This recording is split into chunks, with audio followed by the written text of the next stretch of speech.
Welcome to another edition of the Game Sports Podcast. The Game Sports Podcast is powered by 91N. I am the host of the game, David McCaig Jr. In the first segment, I will be discussing WrestleMania, NHL playoffs just being right around the corner, as well as March Madness recap. In the second segment, I will be joined by Connor Henderson, where we'll be discussing all things in the world of baseball, such as the MLB, and a little bit of local love as well. Let's go.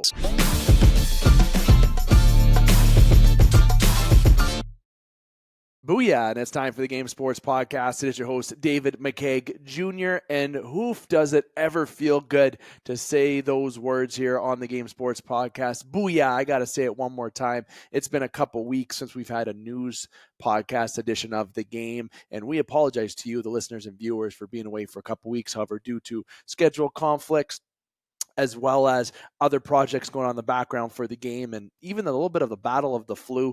There's been a lot going on with the game that's had to pull us away from the show for a couple weeks. Nonetheless, we are back and get back to our consistent schedule of 1 or 2 new shows per week for you to enjoy. For this segment, you already know the agenda, especially if you heard the intro, but it is going to be just yours truly for the opening segment here. And there's a lot that I want to get to in this opening segment before we welcome Connor in for the second segment.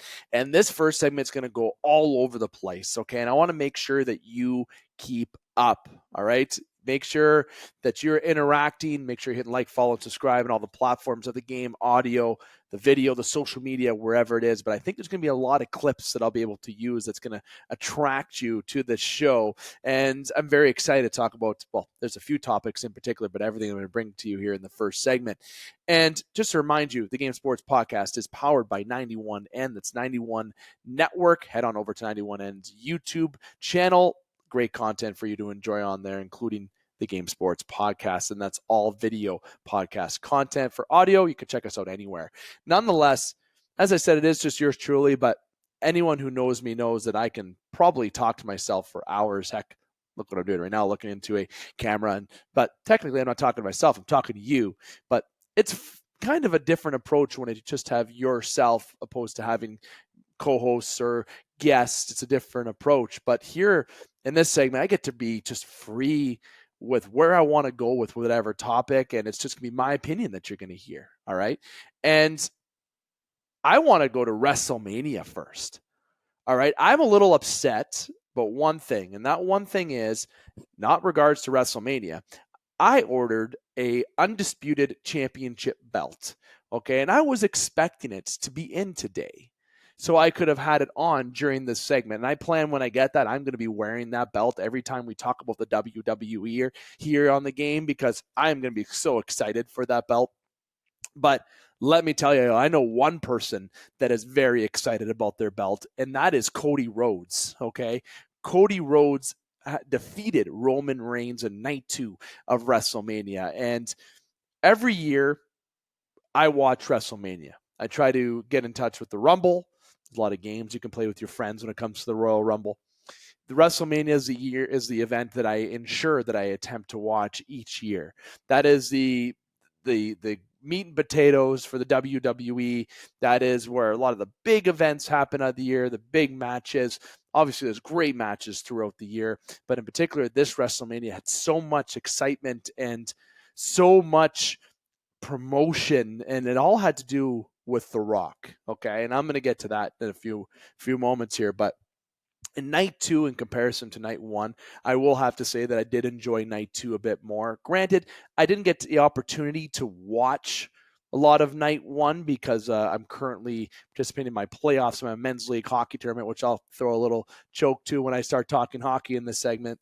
But I got to watch the entirety of night 2, but I did, of course, watch the recap of night 1, and I did like the storylines in both events. And I think it was kind of not really a secret that we knew Roman Reigns and The Rock were going to beat Cody Rhodes and Seth Rollins. It's honestly, seeing the people's elbow and seeing the back and forth of it, it was great entertainment. All in all, you have to give WrestleMania between night 1 and night 2.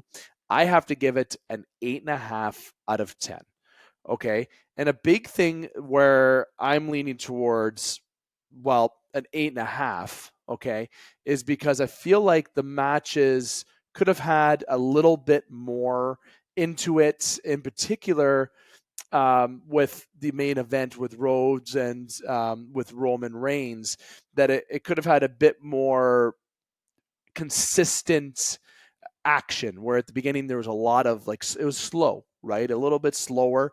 I have to give it an 8.5 out of 10. That is, and I'm thinking that maybe that's a little bit too critique. I know there's a lot of people who think it's going to be a 10. There's going to be people who believe it's a 9. People who think it's less. But I feel like the matches could have been a little bit more than what it was, but mainly I'm looking at the main event of night 2 that could have maybe put it to a 9.5.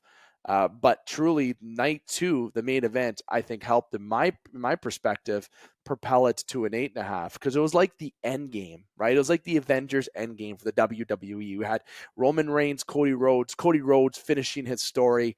Obviously, you had the appearances of The Rock. You had John Cena. You had The Undertaker, obviously not in that order. You had The Undertaker give the choke slam to The Rock. You had The Rock give the rock bottom to John Cena after John Cena does his thing. And after he gives him the rock bottom, he says, "Get that out of here," right? It pulls out the belt to get ready to hit Cody Rhodes, that he's been abusing Cody Rhodes with for the last couple weeks. And ultimately, that was so exciting to see in the match. It was so fun to see that. It was great to see the nostalgia. And I know the fans were chanting, "Thank you, Hunter." I was even saying that from my couch. I was so excited. But my predictions were, I thought Stone Cold Steve Austin was going to come out. I thought maybe Hulk Hogan would come out. Look at his, believe he had a TikTok, if I remember correctly, but maybe that would have been a little too far-fetched. But Stone Cold Steve Austin, I think, would have been cool to have come out to, or some more wrestlers fight. But then it would have gotten to be a little too much, right? Having The Undertaker is a very interesting touch, because The Undertaker is so known for WrestleMania. It took him a number of years before he even lost at WrestleMania. There's somebody who is a legend in WWE, of course, and ultimately, there's the lights go down, the lights go off. It just made sense maybe that it was The Undertaker. I still think Stone Cold would have been a really good touch to come out and give The Rock the stunner, and The Rock does his exaggerated flip in the air. Then maybe somebody comes out and fights Stone Cold Steve Austin, or gives him the choke slam, like maybe it's somebody else. Then The Undertaker came out. But then again, it's a little bit too much, right? Ultimately, a lot of things did occur. You had McIntyre, who you believed was going to be crowned a new champion, but then after he got a little bit conceited with CM Punk, you had Money in the Bank get cashed in. The women's championship belt with Ripley, I think her and Lynch had a very good match as well, but Ripley is just absolutely a great entertainer, and she's a great champion. The tag team match for the tag team titles were very entertaining, and it's great to see the belts that exchanged and changed hands. That's what I liked in this event. You saw new champions. You saw obviously some champions be retained, but see the championship belts mostly being moved around, right? And Zayn, see Sami Zayn win that. That was such, the fans are rooting for him. The commentators getting into it, and ending the reign of a longtime Intercontinental champion. So that is great to see, right? And Kevin Owens, Randy Orton, Logan Paul, that was a very entertaining match. I have to give that a plus. I think it could have been a bit more, again, off the start, from start to finish, have that pure excitement, but it was slow builds. A lot of the matches, I feel, were slow builds as they gradually went to the climax of the match, where it got really picked up, and ultimately, I think, getting exciting towards the end. So the reason why, going back, if you wanted me to rate WrestleMania, I give WrestleMania a very strong 8.5 out of 10. And ultimately, again, to summarize it up, it is because I feel like they could have done more in the consistency of matches. But overall, the event was arguably one of, if not the best WrestleManias. My 12-year-old self was absolutely excited. It was like the Avengers Endgame type for WrestleMania, when you had the come outs of John Cena, The Rock, and The Undertaker, as I mentioned. It was so fun, and the fans were so involved, and you had Jason Kelsey show up in the match with Rey Mysterio. like Philly fans were put in for a treat with WrestleMania. And 8.5 may seem a little bit low, but I ultimately feel that that's the fair assessment for WrestleMania, given some areas of improvement that could have occurred. And I feel like the main event, though, in night 2 really pushed it to that point. And night 2 was ultimately better than night 1, in my opinion. But comment below on what you feel. Obviously, since WrestleMania, we've had some more wrestling occur, especially between The Rock and with Cody Rhodes. What did The Rock give Cody Rhodes in that handshake? What was that? Obviously, he comes out with the People's Champ belt. He wants to hold he wants to hold Cody's belt. He's looking at Cody's belt. He's just Cody's holding the People's Champ belt, where The Rock really values because of the connections with Ali, and then gives it back and says that our story has just begun. Look, I'm going to start saying it right now. Cody Rhodes, The Rock, next WrestleMania. Book it. There'll be a title match there, and it's going to be a very electric matchup. And maybe Roman Reigns does a show up there. Maybe Stone Cold shows up at that one. I think Hunter, Triple H, is really diving into the Attitude Era, which is very exciting to see. I love it. That's where you can attract my generation, if not a little bit older. You can start getting us back into that. And if you start having The Rock, The Undertaker, these people make their surprise appearances, you can probably get that more of a buy-in. And ultimately, we know it's fake, right? Let's just say it how it is. We know that wrestling is real, but let's appreciate the athleticism that these individuals have, doing the flips, doing the moves that they do. It is not easy being a professional wrestler. Doesn't matter if it's scripted or not. You consider it a TV show or a movie, whatever way you want to go. It is entertainment at its finest, and we are seeing it at a prime, and it was at a prime. And that's not a thumbs up towards Logan Paul's drink. I'm just saying we're seeing it at a prime with a lot of these athletes. Randy Orton still looking in terrific shape. I think The Rock, despite how he had some criticism with him being in shape, the man's in shape, okay? He's in freakishly good shape. Roman Reigns, longtime champion. You got to give a round of applause to that, despite how you feel what a story is. He was a terrific champion, and for a long time, a champion, and a lot of names that he was in company with, such as Hulk Hogan and so on. So he was at a different level, and Cody Rhodes, I think people knew that this was going to be his time to win, and the way that they did that match was perfect. I just wish it was a little bit more excitement right from the start. I feel like Roman Reigns playing with him a little bit and taking it slow and getting conceited. Nah, I want to keep seeing the action. I want them to be getting fully involved with everything right from start to finish. But again, these are men that are in the ring for a fairly long period of time, that are performing and doing these moves and try to do it safely, but also trying to perform. It would get tiring. So there's that aspect that we got to watch. And I know I just went a little bit longer with what I wanted to for WrestleMania, but again, in summary, 8.5 out of 10 for WrestleMania for me. I think it was one of, if not the best WrestleManias, which maybe you may think my score is a little bit low, but nonetheless, I believe it's a fair assessment. And night 1, night 2, that's everything all combined. Overall, 2 great nights of entertainment was provided by WrestleMania. And again, I'd like the fans say thank you, Hunter. And with The Rock and Cody having this little teaser saying that The Rock's going away for a while, but he's going to be back, and the story has just begun for him and Cody. It's going to allow fans to now wait anxiously for The Rock's next return all of a sudden, and for the next story to begin with The Rock and Cody, because it seems like The Rock is invested in getting committed back to wrestling, and that's great to bring back some of that Attitude Era so we can attract my age group and older.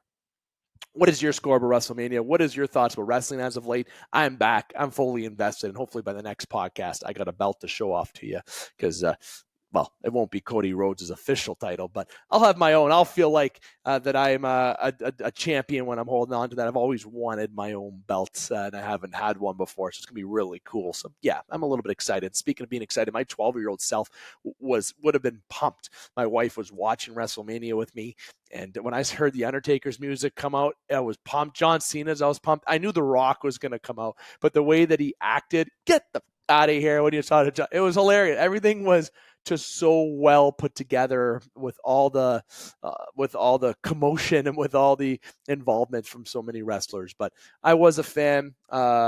of the Logan Paul match, of course, and Cody Rhodes and Roman Reigns match. Those are my two favorite matches of the weekend, of course, next to the tag team match between Rollins, Rhodes, and The Rock and Roman Reigns. Let me know what you think about WrestleMania. Let me know what you think's next, and especially for Cody Rhodes. Is he going to have that title for a long time, or you think that it's going to be stripped from him early and he's going to have to battle back to get it? I think Rhodes is going to be a champion for at least a year. I think you're going to see him hold that title at least till next WrestleMania, where maybe he does retain it, maybe he doesn't. Only time will tell. Very exciting stuff. I'm going to take a breather, and as I sit here, take a nice little sip of my usual show beverage. I'm going to go to the NHL. There's a few topics that I wanted to press on before we go to a brief break, and then I welcome Connor onto the podcast here. The NHL in general, it's been quite interesting the past few weeks. The wild card has gotten very interesting over in the East, about Washington, with Pittsburgh, with Detroit. And it's all going to come down right to the final game of the season. It is going to be impressive, to say the least, from what we see from the teams going down the stretch. Are we going to see Toronto overtake Florida for home ice? Are we going to see the Pittsburgh Penguins actually sneak into the playoffs? Are we going to see Detroit get into the playoffs? Obviously, we know Tampa. The last wild card is going to be very interesting. If you look over in the West, is it going to be Vegas against the Oilers? Is it going to be the Kings against the Oilers? Who is Vancouver going to be playing? Are they going to ensure to stay ahead of the Oilers to clinch the division? What's going to happen between the Stars and Avalanche? Obviously the Jets a little bit of a fall off, but it's going to be interesting. It's right down to the end. And what I think the most competitive conference is, and what's going to be maybe a bit more exciting, and this may be a little bit of a surprise given who I cheer for, but I think the Western Conference is going to have a lot of surprises, right? Depending on how the playoff format goes, you have Vegas, who we know is going to come down that tunnel in game one. Mark Stone will probably be back game one. We know that. And Vegas is going to activate their players, and they're going to have their official roster that they corrupted around and worked around the LTIR rule. The Oilers might be in tough. I'm thinking if I'm the Oilers, you don't want Vegas in that first round. Maybe it is good to beat them, but it doesn't matter who you play. But the Kings, how they play. You've beat them before. Maybe there's that edge, and then you can be prepped for a round two matchup, maybe against Vegas. Because if Vancouver has to play Vegas, it's going to be tough. I do hope that it is Vancouver that goes on, and truly, I don't think Vancouver's a bust. I don't think this is a team that's going to be out in the first round. Do I think they're a Stanley Cup team? No, I do not. I'm sorry. When I look at them and I see them comparison to Colorado, 7-game series against Dallas or Edmonton, I feel like it can go either way. But there's something about Colorado that just seems like when Nate Dogg is going to be on his game, he's going to be something special, and Colorado is going to be something special. And they're very, very well built on the back end with some good, consistent goaltending. So I feel like Colorado's got to be the favorite coming out of the West. But it's going to be, I think, a more entertaining playoffs in the Western Conference than it is in the East. I hope I'm wrong because I am a Toronto fan. I hope that if I am wrong, that I'm wrong because the Leafs made it exciting over there in the Eastern side. But the East, look, I've talked about this on this podcast for a number of years. And of course, if you're listening to this podcast, you probably already are a fan of the Spit and Chicklets podcast. And you probably listened to Ryan Whitney and Paul Bissonnette talk about it, where they wish they had a different format. And I've said it on this show for many years. I know they've talked about it before. I know that Biz and Whit have their dream about a 1-16 seed matchup for the playoffs, which we know will never happen. That's my dream too. But would I like to see everything go down to 1-8? Absolutely. I know the intention of why they did it this way, for rivalry building, for just kind of a change in the format. I don't agree with it. I truly think that if you are first in the NHL, first in your conference, whatever it may be, you should be playing the quote-unquote weaker team that gets into the playoffs. That's the reward that you have for the season. Or nonetheless, why does it matter if you win a division? Who cares? Who cares if you finish second or third, even if you want home ice or not? Who gives a shit? You just want to get into the playoffs, and you just want to make it, because either way, you're going to be playing against someone who is absolutely gross, especially if you're in the Atlantic. If it's Toronto against Florida, if you're Toronto against Boston, if you're Toronto against Tampa, it doesn't matter. Boston has to probably play the Tampa Bay Lightning. It's looking like in the first round, pretty sure it's going to be the Tampa Bay Lightning, barring any leaps over the Toronto Maple Leafs or Florida or vice versa, or something happening. But Tampa's been hot. You think Boston wants to go up against Tampa in the first round? You think they'd rather go up against Pittsburgh, Washington, Philly, or the Islanders? But if you're at it from a Toronto fan, who cares? You got to beat teams to get there anyways, right? But think about this. The Florida Panthers last year, getting as a wild card team, they beat Boston. After they beat Boston, they beat Toronto. After they beat Toronto, they beat Carolina. Sweep Carolina, actually. The only team that got swept, Carolina. Just thought I'd say that. Sorry, Carolina fans. You get to the Stanley Cup final, and for some reason, Bobrovsky isn't the same. You have that little bit of a break in between. Then you're playing the West. And let's just say it. I think Vegas had an easier road in terms of roughness, in terms of being more prepped for the finals. I think, and that can go both ways. You can take it that they had an easier road or a hard road. But Florida, at the end of the day, was in a different situation after that layoff in between, and they just couldn't compete with the playoff performance that Vegas had. They were likely probably exhausted coming out of the East. I don't care if you sweep the Carolina Hurricanes. Those weren't easy games for Florida to win. Those were tough games. Every game was tough, especially that 7-game series against Boston. That doesn't matter if they played Toronto in 5 games, though. That was still a tough series. I think Toronto played Florida tough, despite what the outcome was. And I think, even though it was a sweep, I think Carolina played Florida pretty tough. Either way, whatever conference you come out of this year, those teams are going to be exhausted. And that ability to be in shape and take care of yourself to not get injured is going to be imperative for each team that gets out of their respective conference to the Stanley Cup Finals.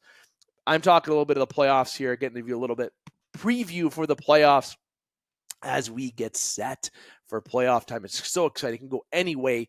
As I said, I wanted to make sure that there was discussion about the playoffs and the playoff round near the corner. And when Dan and Alex are able, and potentially Justin, are able to join me before our playoff preview show, we'll get into more discussion.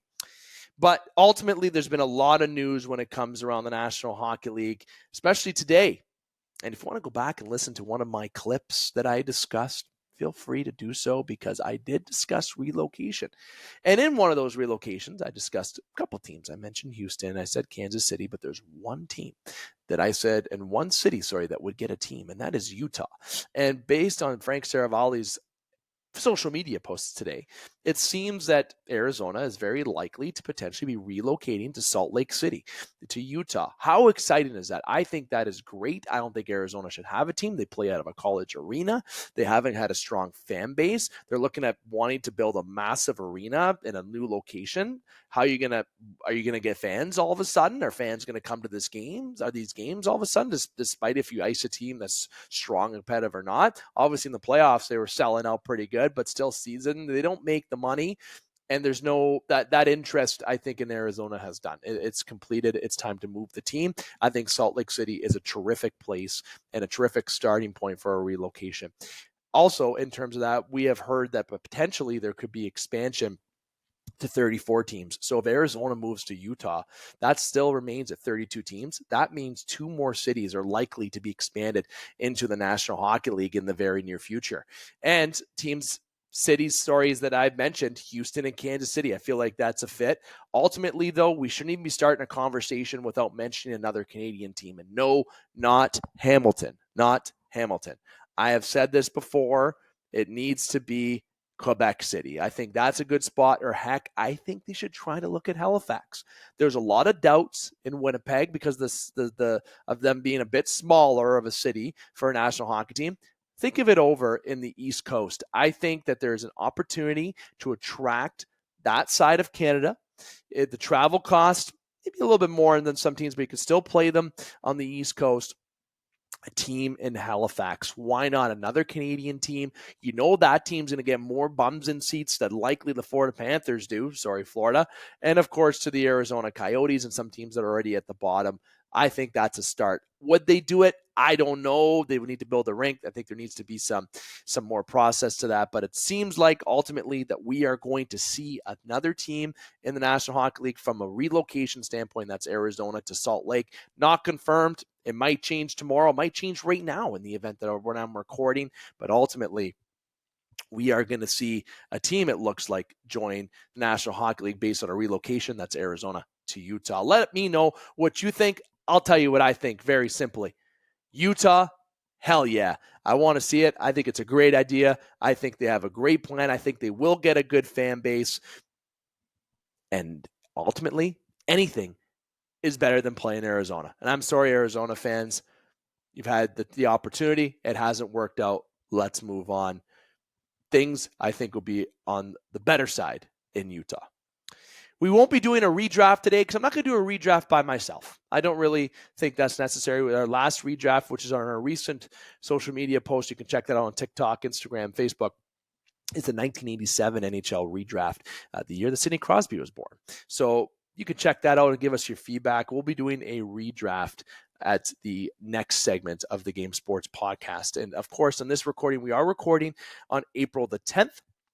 So that is a Wednesday. This will be released on Thursday. So there might be some news that I'm off on. And if I am, I do apologize. I hope that isn't the case. But ultimately, we will have a show next week. We do plan to have one on Monday and or Wednesday next week. For the time being, for the remaining month of April, we are going to remain at one new show a week. As we look to approaching the playoffs and things occur more, we will go back to 2 shows a week. But as summer approaches, we will going back to 1 show a week with also special edition uploads on top of that, where a lot of our special edition shows are uploaded in the spring and summertime going into the fall. Speaking of special edition shows, our next one's with Rod Black. You don't want to miss that. Look, he is fantastic and friend of the show, friend of me, of mine, and with Brooksy. Terry Ryan had a picture with him on social media. And I had to share some of my comments on that. It was great to see 2 friends of the Game Sports podcast upload a picture. And Rod Black is going to be a fantastic show. You definitely don't want to miss it. A lot of memories that he has from the booth that will be out next week. That will be with Rod Black. I've talked hockey. I kept it very simple with the hockey discussion. I want to go to one more segment before I bring in Connor and wrap up my points. My thumbs up. Okay, I'm going to do a thumbs up. I haven't done this in a couple years. Obviously, Scott and I used to do a thumbs up segment. Scott, myself, EJ, and Butch used to do a thumbs up segment at the end of the show. And I want to bring this back just because it's me here. And I want to bring a few thumbs up. I'm going to go with 2 hands, but it's going to have multiple topics. Number 1, the March Madness. I think the storylines in the March Madness were great. Zach Edey, the storylines that guy took Purdue to the final. He was an absolute stud in the March Madness tournament. The kid is a stud. UConn obviously getting the win over Purdue, and UConn's just looking like a unbeatable school program right now. They're looking solid. Things are still looking good from a future standpoint. They won back. They've won. They beat Purdue. I thought obviously this year I was siding with EJ. I thought Houston, this was their year to do it. But I got to say, I'm a Duke fan, and to see Duke do what they did, I thought it was very, very impressive. NC State, you can't take that away for what they did, but ultimately March Madness going to, for the female side, South Carolina. For the male side, you got UConn. But Purdue with Zach Edey getting the loss, the guy was just an absolute stud in the game. Caitlin Clark over in the female side losing with Iowa. Absolute stud, declaring for the draft. She's going to be in the WNBA. She's going to be, I'm going to say right now, she's going to be the greatest female basketball player of all time. I'm going to say that right now. When she's done playing, we're going to say that about her. She is unbelievable, and they're going to be retiring her number in Iowa, number 22, and the season just completed. Okay, that's got to be one of the quickest turnarounds for a jersey retirement, and it's well deserved. So thumbs up March Madness, thumbs up Zach Edey and Caitlin Clark, and I guess I should give double thumbs up to UConn and, of course, to South Carolina for pulling off the win there at March Madness. What a great tournament. My bracket was completely wrong after the first day, and obviously EJ's predictions were incorrect. But I got to also give a little round of applause, not thumbs up, to the program I cheer for. Duke was a great step forward. I didn't think they'd go as far as it did, despite the seed that they had. I thought maybe it was another couple years away before we start looking at the Elite Eight, final, that type of area. But obviously, when you lost to NC State, kind of a little bit of a wake up there. But NC State was a little Cinderella story for you to see to a degree, and overall great to see. So I got to give a extra kudos, a little bit of bias to the Duke Blue Devils team that I cheer for. All right, I've talked WrestleMania, I've talked hockey, I've talked March Madness. It is time to take a break and going to be talking about baseball. Yes, Connor and I are going to be talking for about 10, 15 minutes about the world of the MLB as the season has begun, and we're about 10 to 15 games in for teams. It's kind of a wide range, mostly around the 12, 13, 14 mark for a lot of teams. And there's been some interesting storylines up to this current point, but the season obviously is still very early, and there's a lot of games to go. For some teams, 150, some teams 148, 147, lots of baseball to be played, and there'll be a lot to talk about throughout the year, but we want to make sure that as we have new shows that we have Connor and myself bring you that baseball content regularly. Now, I didn't forget, and I know there's some people that may be tuning into seeing if I hear this part, so I may as well say it. I do play men's league hockey. And the men's league team that I'm on, before I get into bringing Connor, so I apologize if you expected I was going to take a break and give you 60 seconds of something that you may like to hear in the world of hockey. Yours truly still does play hockey, of course, and 32 years old. Been playing hockey after my junior days ever since I stopped playing, because I obviously can't stop playing when you stop, or when you play it your whole life. And I play in a league in Sault Ste. Marie, Ontario called the Mares. And we play in the open division, and it's a very competitive division, very good amount of hockey players in that division. Every team has players that has played junior, college, maybe not even, but are still very good hockey players. There's some ex-pros, ex-OHLers. It's very, very wide range. And yours truly actually plays with Brendan Brooks, who's on the Game Sports podcast, the special edition shows for the most part. But this tournament, the team that we play for, we averaged about 5 or 6 guys a night. That's what we got in our games. And we won 3 games all year, and we got absolutely spanked in every game. Spanked. Like, some games were close, but for the most part, they were not close.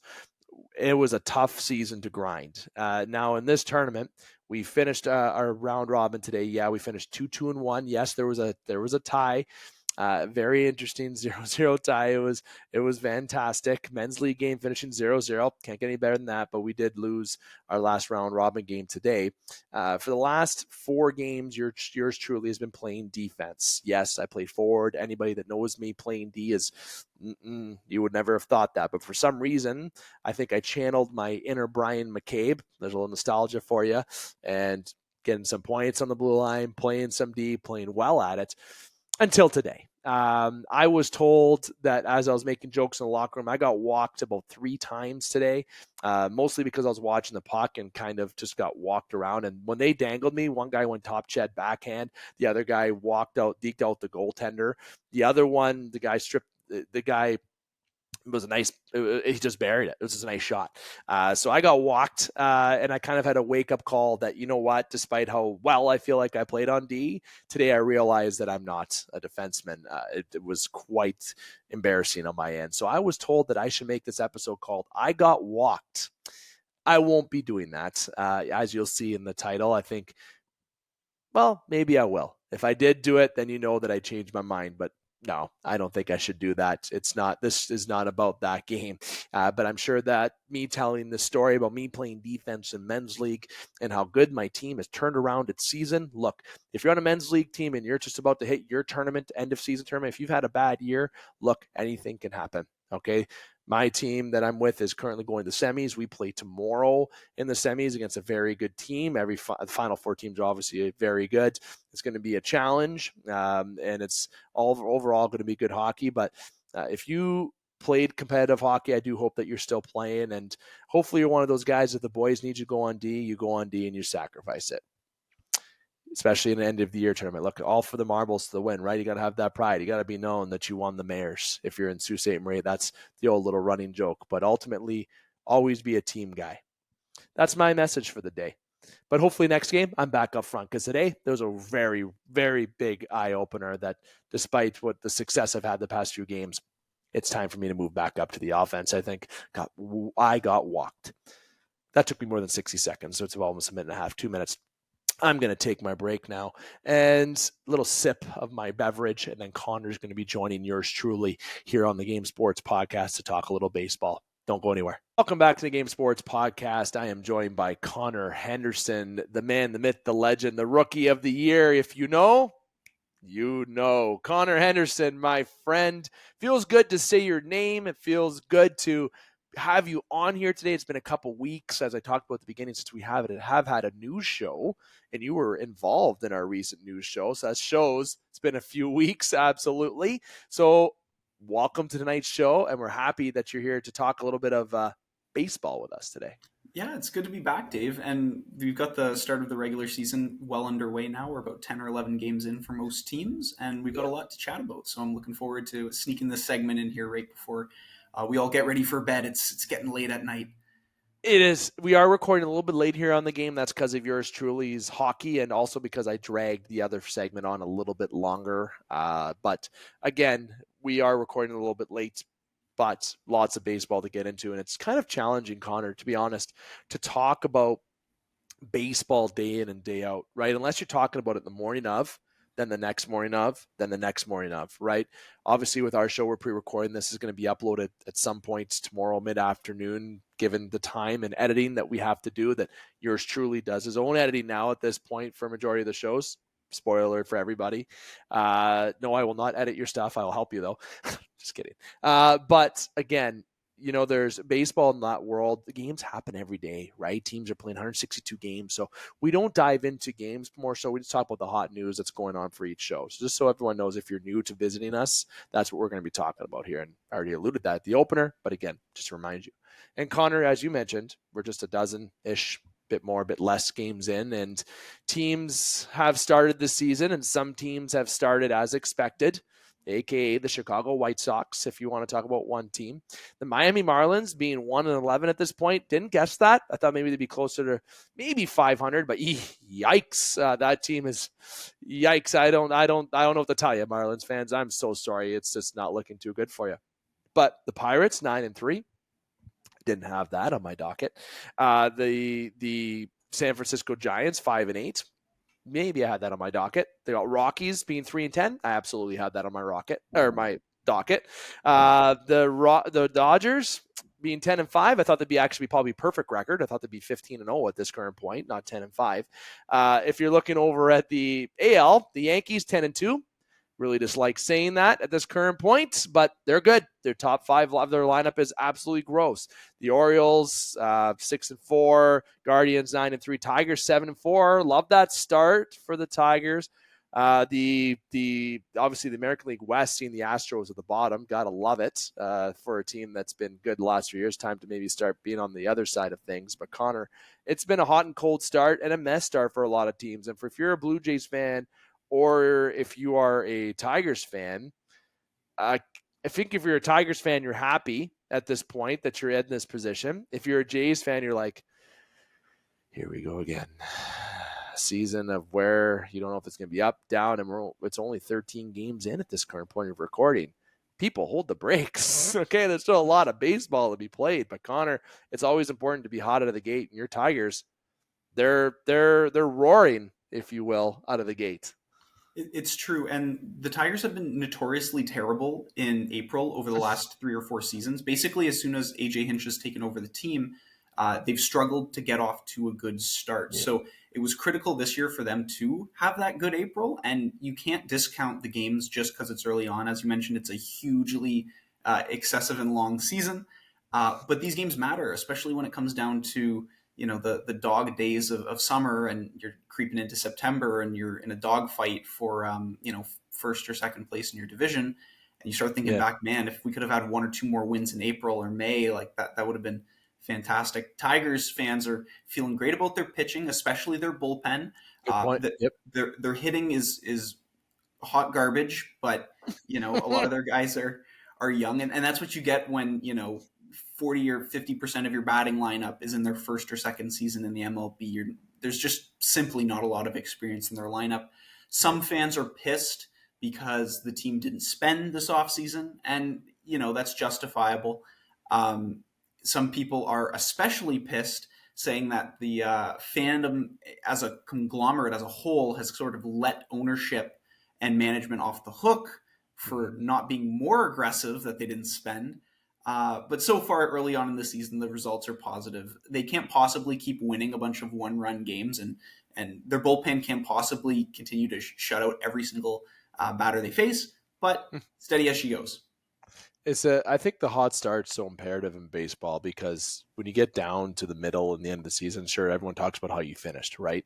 But there's those games in a season where you're going to lose those games you should have won. There's going to be those games that you win that you shouldn't have won. And these games at the beginning of the year are very good because they help set you up. Right, but let's look at the Yankees. They were hot last year out of the gate. If I'm remembering correctly, I was looking back. They're really hot this year out of the gate. And if you look at their top five in their lineup, that's a scary five. That's hard for any pitcher to play against. But the Tigers in general, this is a young team with a lot of young talent. Look at Thorkelson, look at Green. The list goes on. I'm a Screwball fan. I'm a fan of his, and I would love to see Casey Mize get back to, or, that's somebody who you had a lot of hope if you're a Tigers fan, right? And there's more, obviously, but I'm not going to get into the list. I just think that the bullpen has been so impressive for the Tigers to start out. I think a hot start's been pretty big. And I think when you mentioned fans not being happy that they didn't sell, it's a lot different than any other sport when it comes to baseball. I don't know why the Tigers didn't spend. I feel like there's a lot of room. The JT Martinez is, right, when he was still available.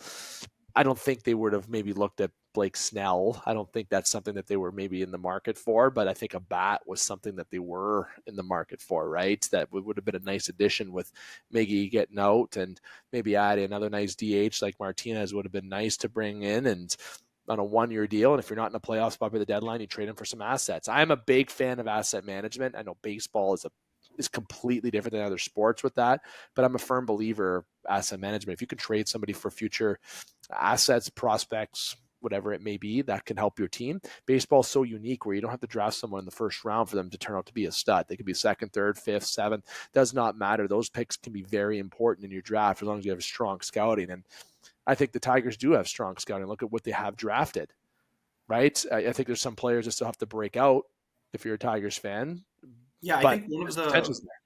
I think one of the players, like most notably to break out, is Colt Keith. He is currently their Yes. starting Yeah. second baseman.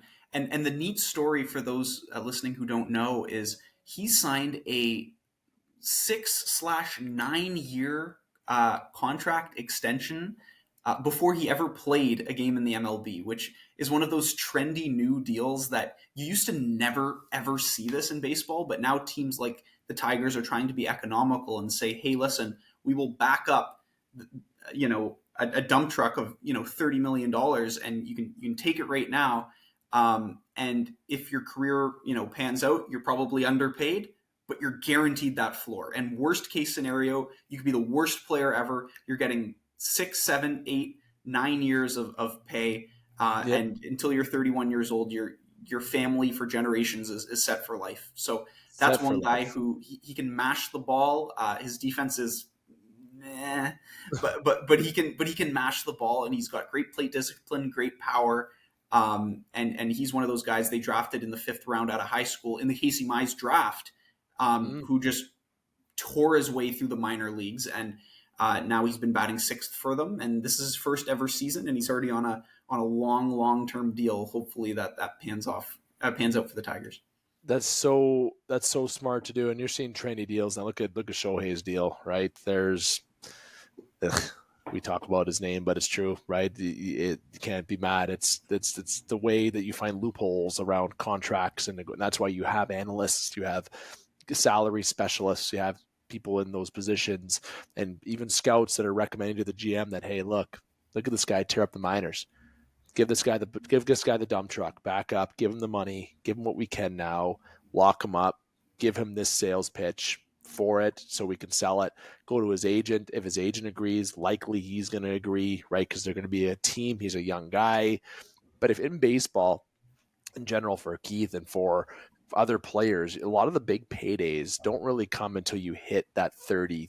You look at George Springer, right? Like he was playing on, don't worry, don't get me wrong, he was making some good money in Houston, but he got that big payday once the Blue Jays paid him after he was successful, won a World Series. He was 30, 31, right? I believe he's 33 now, if I have his age correct. I don't have it up on screen, but Don't at me if I'm wrong. Okay, I'm pulling this out of a hat. Okay, and this is somebody who's making $25 million a year. You get your payday when you get to a certain degree. So when Keith gets older, he's and this contract's done, and he's still, if he is a stud, the way he's turned out to be, he's going to get a payday again from the Tigers or someone like the Dodgers, someone from the Yankees. I'm sure they're still going to be annoying as hell in the future.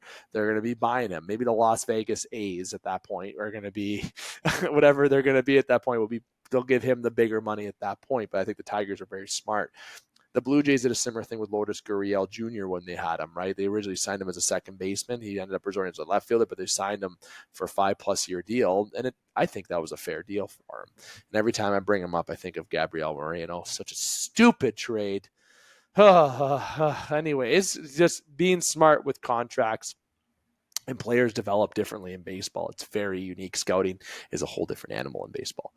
So, Connor, I know we just got a few minutes, and I know we talk Jays and Tigers pretty commonly on the show, but I'm going to go to another team in this division that we've talked about a little bit that are in the AL East, the Orioles. Jackson Holliday gets his debut right at this time that we talk. Gets his first hit on a fielder's choice, his first RBI on a fielder's choice. He's wearing number 7, Ripken's number, and they're fine with him wearing it. I'm sorry, if I'm Holliday, I wouldn't be wearing any number that somebody wore that was a legend. I'm not a fan of that. But again, I don't care what blessing you get to wear it. There's no way that if Mario Lemieux called me and said, David, you can wear 66. I'm not wearing 66. I'm not wearing 99. You're not allowed to wear it anyways. If I'm talking hockey and baseball, I'm not wearing number 42, Jackie Robinson, because I called Jackie Robinson's kid and got permission. Okay. You can't. But again, I'm not a fan. If I'm joining a team that's a legend, like number 19, Jose Bautista, I think that's a very important number in Blue Jays history. A lot of moments in Toronto. I don't think anyone should wear 19 with the Blue Jays. No one is. But if I'm a baseball player, I wouldn't go wear 19 with the Toronto Blue Jays. Okay, it's just a thing you don't do. Jackson Holliday is a phenom. He's going to be a stud, and the Orioles are going to be so annoying in the next few years with Connor's cousin that I say it's not Gunnar Henderson, but Jackson Holliday, Colton Cowser. I'm already forgetting a few names. Adley Rutsch. Okay, can't forget about Adley. Like they're going to be gross. They're winning a World Series. They're winning more than one World Series, that team. But wearing number 7, Connor, I got to tell you, no. Should have 77 maybe? Maybe you could have went with 77 or just any other number that nobody has. I feel like you got to be a pretty big name. I know Jackson is a phenom. I get it, but I feel like wearing number 7 isn't the right choice. But you got to admit the Orioles, despite being 6-4 at this point when we're talking, this team is going to get hot soon, and they got a very exciting young team. It's hard to dislike this team. It's really hard because of what they have. Yeah, they're fully loaded, and they're young and they're good. It's a deadly combination.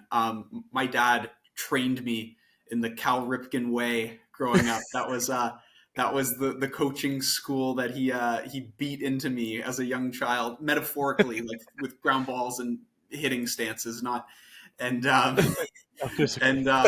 yeah, so it was a lot of love going out there that way. But yeah, no, it's an exciting team to watch. I just realized the jersey number scandal is very small in terms of the baseball scandals, and we don't really have time to dig into this right now. But maybe on our next show we can see if there's any more developments, since all we do is talk about scandals on this.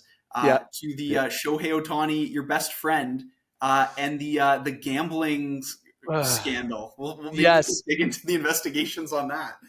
Yeah, we've only dived into it a little bit in our brief. We just brought it up because we were waiting for more. And You're right, we didn't allow time for it on this segment. But next episode, we're going to talk not only just jersey number scandals. Let's bring up the Shohei Ohtani scandal here, because the gambling, I'll say it, he's in the wrong. Shohei did something in the wrong, and Shohei should be suspended too, pending investigation. I said it.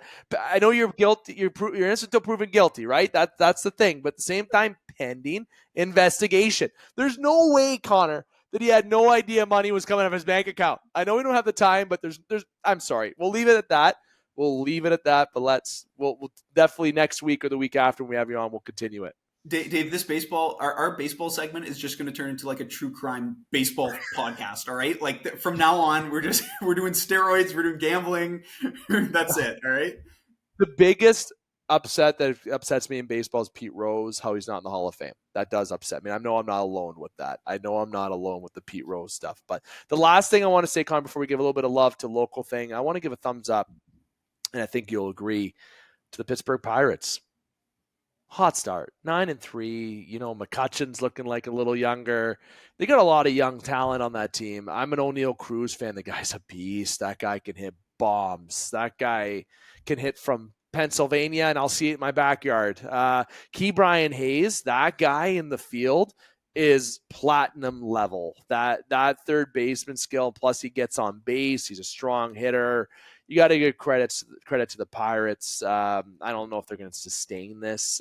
I didn't see them being the team to do so, but it's good to see a team that's usually dog shit. Sorry, going to say it. There's the swear, first swear of the segment and the only, I promise you. But the Pirates, you got to give them credit, Connor. Got to give them credit. They're looking hot out of the gate, just like the Tigers looking hot. Still a lot of baseball left. Look, 140 plus games to go. Okay, they can lose every game up too, but this is a good start for them. No, absolutely. Got to enjoy it while it lasts. You know what I mean? We'll see how long they can sustain, but it's fun to see. Will the Marlins lose 150 games this year? Yes. Yeah. Yeah, they're on track. They're on track to lose 155 games. I say they do it. Over or under? Let us know below. Over under Marlins losing 120. I have faith. They just have. If they believe in themselves, they can do it.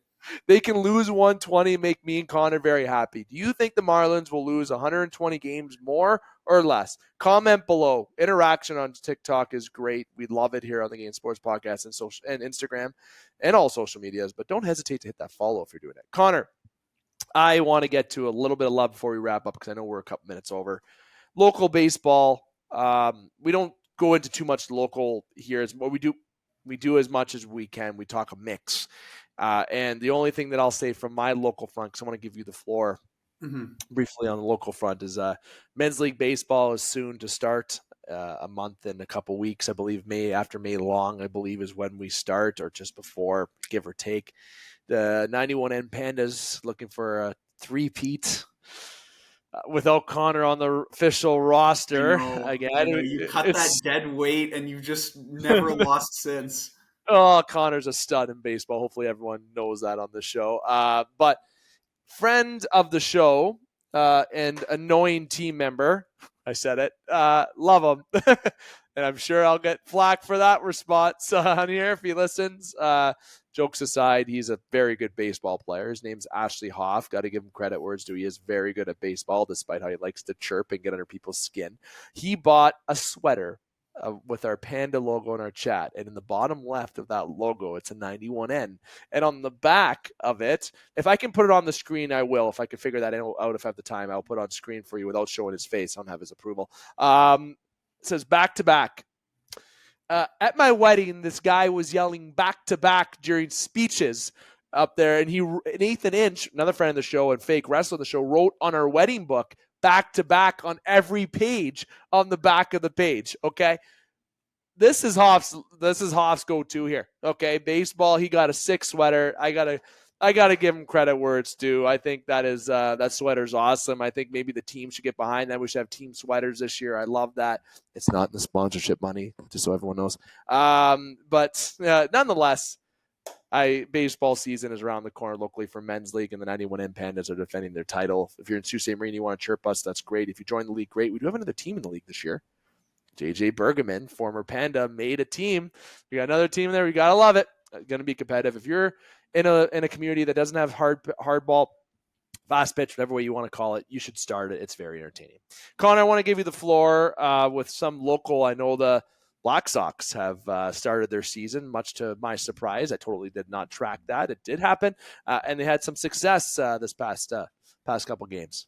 Yeah, they had their first two games today, actually, and they're 2-0. They played against Boyne City in Michigan on an away game set for the doubleheader, and they don't have their overagers with them yet. So some of the familiar faces that we've seen both star for the Sioux College Cougars and on a couple out-of-town college programs were not playing for them. So this was their high school-only roster that picked up these two wins. And they're off to a great start on the season. It's really exciting to see Mike LaBelle back at the helm for the Black Sox in the U18 program, and a couple familiar faces we'll hopefully hear from throughout the course of the year. But a great start so far. Definitely. And hopes for the show is that we'll cover some, but it would be nice to get some people on the show as a guest to give them a little bit of feedback. And obviously, there's a lot that we try to get into here on the game. So if you are a part of the program here in the sewer, you have a program that you want us to promote, let us know. We will definitely talk about it in more detail. I know we just gave it couple minutes here, but we do usually do more just with time constraints on tonight's show. Given the time of this recording, we got to be mindful of that. And Connor, speaking of the time, it is time to wrap up the show, and it's also pretty near bedtime. I'm a pretty tired lad today. I'm sure you're getting there too. It comes with the age. Nonetheless, I appreciate you taking the time. It's always a pleasure, especially in the summer. You and I get to connect more if it's weekly or bi-weekly. I know last year it was monthly. It won't be like that this year. We hope to have more of a weekly, bi-weekly, because more to talk about with baseball in the summer than there is hockey, football, and basketball. So there's a lot to talk about with baseball. So the season's just getting started. There's a lot of good storylines already, such as Jackson Holliday, Shohei Ohtani's scandal. There's a lot to get into, but we'll dive in more hopefully next week or the week after, my friend. Thanks for taking the time tonight. Thanks, Dave. Have a great night. Too. That's Connor Henderson, the one only rookie of the year. If you know, you know. If you figure it out, let me know. Again, I want to thank you to you, the listeners of the Game Sports Podcast, viewers, audio, wherever you are. Like, follow, subscribe, comment goes a long way for us. The interaction on TikTok, especially with the 100 assists, 70 goals. Listen, over 6,000 of you viewed that TikTok. Don't hesitate to hit follow when you view those, okay? Or maybe there was a lot of comments, but don't hesitate to put more comments, okay? Nonetheless, the Game Sports Podcast, the next episode for the game, we do plan to be next week, so keep an eye out for that. And we will have a special edition upload upcoming again as well with Rod Black, famous sportscaster, which would be very exciting for us to upload to you. Until next time, David McCaig here with the Game Sports Podcast. On behalf of Connor and everyone here with the game, I am here to remind you, keep your stick on the ice, swing your bats, catch your touchdowns, drain your threes, and shoot your shots. Booyah.